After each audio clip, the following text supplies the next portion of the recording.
Thanks. 14 playoff games. You know more than me.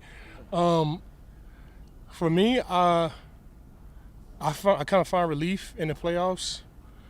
For one of them, I've had 14 games, to play in these playoff games, and I've been on teams that we weren't supposed to win. I've been on we weren't supposed to win and we win. We weren't supposed to win and we win. I've been on teams where we're supposed to win and we lose.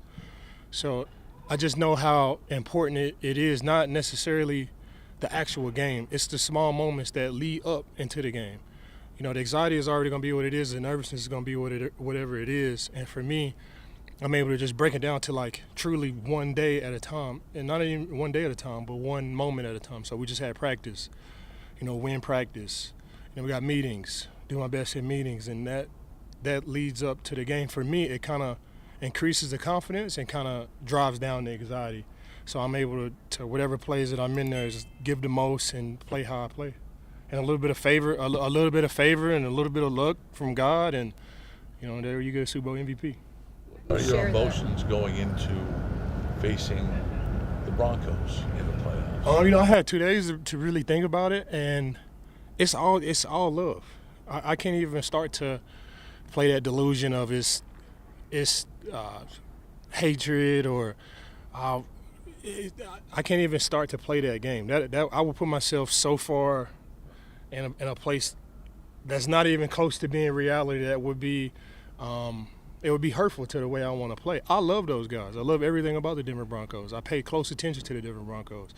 I haven't even talked to Bo Nix or follow him on Instagram or nothing like that, and I feel like I know Bo Nix just by staying in touch with Broncos country and staying in touch with the Broncos. I know they're building a new facility. They got new jerseys, all the new players from Mims and all the guys. Never met these guys, but I feel like I've met them because I pay so close attention to the Denver Broncos. Still close with Patrick Surtain, Cortland Sutton, Garrett Bowles. We probably talk once or twice every single month. Last month, we never even had the idea that we would be in a playoff game playing into each other, like playing against each other. But me and Garrett Bowles, we talk like it's when I'm on the phone with Garrett Bowles, it doesn't feel like he's on the Denver Broncos, on the Buffalo Bills. It just feels like we're in a locker room on whatever team it is, and we just catching up with each other. It's all love and respect. And when I watch those Broncos games, yeah, some players that I don't know, but the infrastructure of the team and the people like from Patrick Smythe and Flip and all the guys that have been there, that's still the same. It still looks so familiar when I watch these games. So can't even start to play that. It's the Denver Broncos. I want to win. It's none but love. But those small 3 to 4 second bursts when I'm playing in the game, that 60 minutes when I'm out there, I want to win. I want to win the game. I want to beat the Denver Broncos. It's all love at the end of the day. But those small 3 to 4 second bursts, I gotta go through these guys to get where I want to go, and it's kind of weird, but that's just how crazy the NFL is and the universe is. So instead of trying to fight it, I just embrace it. It's a cool event, to be able to play against this new and improved, Denver Broncos. The last time that they made the playoffs was, last time we won a Super Bowl. So it's a full circle moment, and it's nothing but love and respect for the Denver Broncos and Broncos country for sure. Bowles, you mentioned him. He's had a great year. What do you see from him now? You saw him when he was just a rookie in 2017. Well, like I said, I'm biased, and whenever you ask me about one of my guys, I'm going to say the same thing. I feel like he's one of the best left tackles in the league. I've seen him grow from when he came in till the guy that he is now. He's the longest tenured Denver Bronco on the team, and it's crazy because when he came, it was probably year 7. It was probably year 7 for me when I was there, and now he's the longest tenured Denver Bronco there. So it's an incredible moment. Like Garrett Bowles is one of the best tackles in the league. He's playing really, really good. And he's gonna play really good on Sunday. We just gotta find a way to be able to make plays. He's played against some of the top pass rushers in the league, from Khalil Mack and all the other pass rushers that he goes against, and he does an excellent job. So we just got to find our small windows to go in there and make plays. And not only the offense, I pay attention to the defense, too, with the Denver Broncos, from Jonathan Cooper to Nick Benito and Zach Allen. Like, those guys are rushing up. I think they just broke the the Broncos most sacks in the season by the Denver.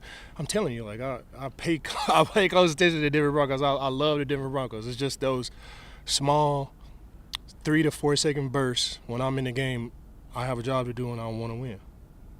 For you and just all the playoff success you've had and experience, like how do you share that message with some of the younger guys on this team as you go into the postseason? First and foremost, I have to understand that it's year 14 for me, but it's year 1 or 2 or 3 or 4 for those guys playing in the playoffs. So I got to meet them where they at. And I got to, whatever portion that they willing to take, I got to give it to them. I can't force too much information. I can't force my mindset. And I think as I get older and I mature, I get better at that. It's not about, my experiences with the Denver Broncos or the LA Rams. I can use that and reference that, but this is a totally different team with totally different players. It's not a cookie cutter where this is how we did it in 2015, this is how we did it in 2021, and this is how we're going to. I can't have that approach. It's a different team with different vibes and different players. So I always lean on my experience and all the things that I've done to be able to meet them where they at and give them the information whatever they can accept. So as a leader, I've gotten better at that. And whether it's G, I'm not going to talk to G about, coming in, you got to do this. I'm gonna talk to G, and if he asks me something about the game, I'm gonna give him my point of view. I'm going to give them what helps me and leave it at that. I'm not going to overfeed any of these guys when it comes to information. What's convinced you, or what in your mind makes you believe that this is the year for the Buffalo Bills? I mean, you asking me. I know you're always optimistic. You asking me. We're here and now we're playing Denver Broncos.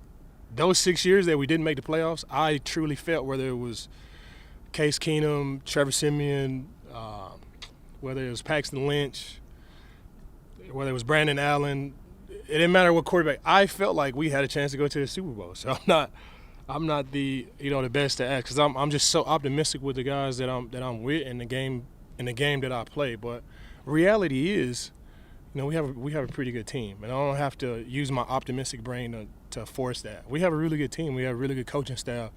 We got a really good quarterback. We play really good defense. Now we're in the postseason. You got to take it one day at a time, as I said before. The game, in my opinion, isn't won on Sundays or Saturdays. It's won today. It's those moments that we're in right now that builds up the confidence.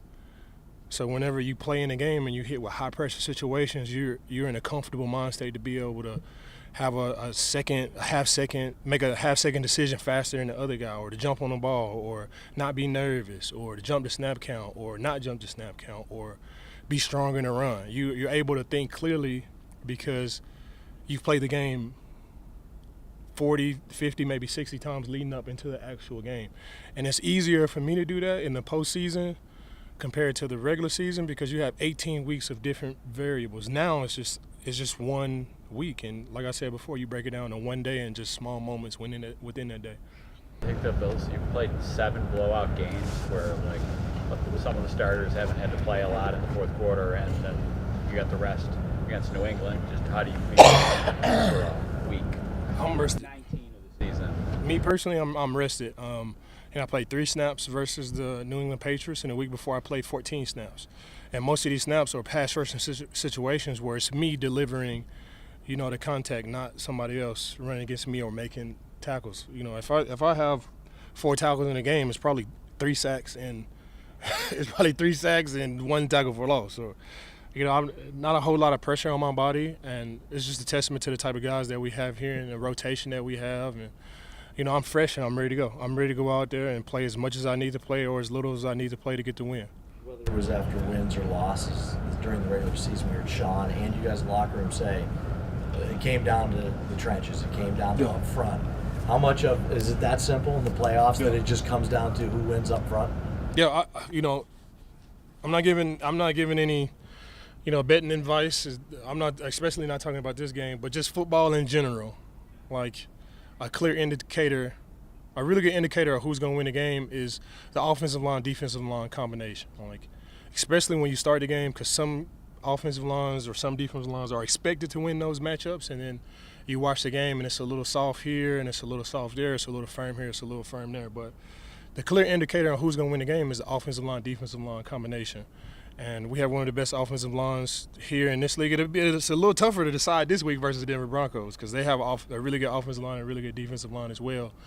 But we have a really good offensive line and a very good defensive line as well. And, you know, that's a clear indicator of who's going to win the game, especially at the start of the game. Is it soft on these? Are these runs just 2 yards, or are they making contact at 2 yards and it's falling for 7 yards? You know, that's the offensive line being nasty and creating those extra yards. So really don't know what's going to happen now, but a clear indicator of who's going to win is that offensive line, defensive line combination. I like that. I like the pressure being on us. I can control that. You know, I would want it to be a variable where I can control. Like, if it was wide receiver, cornerback play, then it's feel like, okay, I can only do so much. You know, but if it's all on me and my guys, then we control the game, and I feel peace with that, knowing that all I have to do is do my job and we'll be all right. Elway, you know John Elway as good as anybody. He admitted regretting passing on Josh back in 2018 this summer. And what do you make of that, and how Josh has welcomed people who doubted him and showed them wrong? It's crazy that John Elway just not realizing that in 2025. I knew that in 2019. No, but we made a great pick with Bradley Chubb. We made a great pick with Bradley Chubb, but obviously hindsight is 2020. I'm sure if Elway had that back, we had a chance to get Kyle Shanahan as well, and it was just too perfect. You know, you had Daddy Shanahan was there, won 2 Super Bowls, and Kyle Shanahan, and now we get Kyle Shanahan and Josh too. It might have just been too perfect for him to make that decision. Sometimes the easiest decisions are the hardest ones to make. But I don't think he made a bad decision with Bradley Chubb. Bradley Chubb was a great player, and Case Keenum was our quarterback. He just came off of the Minnesota Miracle as well. So I don't think that was a mistake. But obviously we had a chance to get Josh Allen and had Kyle Shanahan, and we went with Coach Vance Joseph too. Coach Vance Joseph is one of my favorite coaches ever, hands down. So definitely not any mistakes, but hindsight is always 2020, and regret will eat you up till you old in age. And I don't think he really regrets it because, like I said, Bradley Chubb was a great pick, but seeing what Josh Allen is and what he panned out to be and what he still can be, I think any GM that passed him up in that draft was like, man, we could have got him. Vaughn, why is Greg ready to be a difference maker in the playoffs this year? I think because he's shown it. He's shown it before. He's at 18 weeks to really build up that confidence. It's not like he's been a mediocre player. Now it's the playoffs, and now he's going to turn it up. He's been our best player on defense this whole entire season, and I think that confidence it'll wrap around his morale and his self-esteem, and he'll be able to go out there and be the player that we all know he can be. He's been super close on making a lot of big plays, and he's been there on a lot of big plays. And just for some odd reason in the playoffs, especially in the NFL, those one-game seasons, it just brings out the most in players, and I'm anxious and excited to see that next step that Greg takes naturally. How do you help keep players from thinking about that instead of the process? Because they know everybody knows everybody's watching. Yeah. I don't know. I think that's just kind of the mindset you have to have is I just got to do my job and expect the play to always be to me, but not feel like I have to make the play. A lot of guys will start reaching for something that's not there, and they try to do, maybe I need to do a little bit more to help my teammate over here. That way the play can get made. And it's like, no, just do your job. Trust that in week 19, you've made it here for a reason. It's because all your teammates are going to do their job, and you'll all be successful. What makes Patrick Surtain so great? He's a competitor. I've said it before. It's like for DB, if you're a competitor, it doesn't matter. Obviously height, speed, all that stuff is great. But if you're not willing to compete all 4 quarters, you'll never be great. And he'll compete no matter the score, no matter down and distance. He's going to compete. Did you have any tips from Mike White when he played wide receiver for like 3 snaps last week? Yeah, man, just go out there and just talk crap when you get the opportunity, and just have fun, man. Just collect your player performance. Got it. They have, lead in sacks this year. Not that really impacts receiver, but what does going up against a defensive line that gets pressure so easily and so quickly? Does that change your job at all? Not particularly. If a route's called, I can't be like, oh, well, they rush fast, so I'm just going to change this route. At the end of the day, what's called is what I have to take care of. Like I said, everybody has to do their job. Like the O-line if a certain play has a longer drop back or something, then it's their job on that time to set and protect Josh and give him the time that he needs. And then there's other times where maybe it's a quicker set and I need to get open quicker. So it's just do your job and the rest falls in place. We talked a lot about Josh and kind of the person he is. Obviously, for your first year with the team, but from afar, have you kind of seen him elevate his game as postseason? I mean, his stats speak for themselves. His postseason stats are incredible. Have you seen him sort of this week ramp up at all, or is it kind of same old Josh? No, it seems like the same Josh to me. I haven't really seen anybody kind of switch up more than what they normally are, because it's just about being the same team. Like, being a new team is not going to help us win a game. Being the team that got us here is what's going to help us win. What goes into the backpack celebration? Really just putting one side on and then the other, and then going forward. Sometimes I'll put both on if the bag's a little heavier. It just depends. Down and distance doesn't matter? Nah, as long as it's the first down, then the bag got to come with me. I don't want to leave it behind. So you just throw it on and keep pushing.